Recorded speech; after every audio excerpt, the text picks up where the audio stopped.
Chairperson Elizabeth Wydra, much of this, it is an effort to reveal himself to the committee, to the American people, but it's also an effort to set up a portrait of himself that is going to be juxtaposed against what his critics are going to say is, a monster coming along with a very conservative agenda.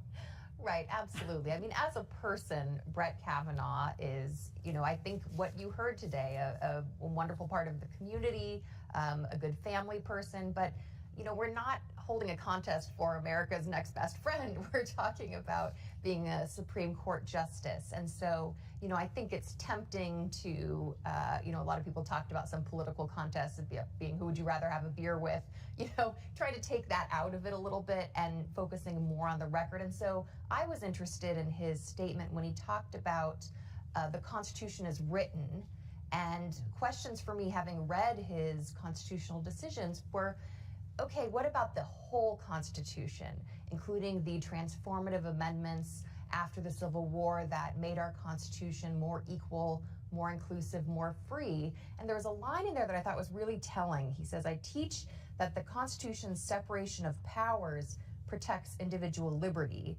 And that's reflected in his constitutional case law. When he talks about liberty, he almost always talks about the separation of powers, but doesn't talk about the actual specific amendments like the 14th Amendment that wrote into our Constitution for the first time the Declaration of Independence promise of true equality for all people. What do you make of that? One of the things that's important is when you think about what equality and liberty mean and the possible differences between potential Justice Kavanaugh and the retired Justice Kennedy, are those rights something that everyone can enjoy?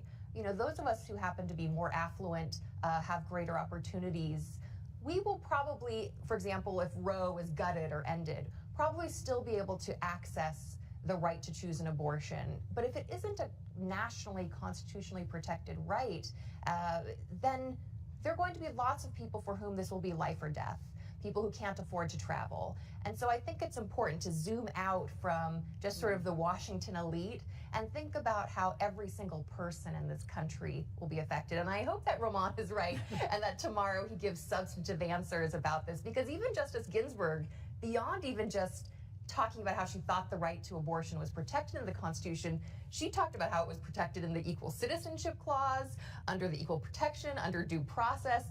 So those sorts of detailed answers I look forward to hearing from Judge Kavanaugh, and I hope he talks about the transformative effect of these post-Civil War amendments.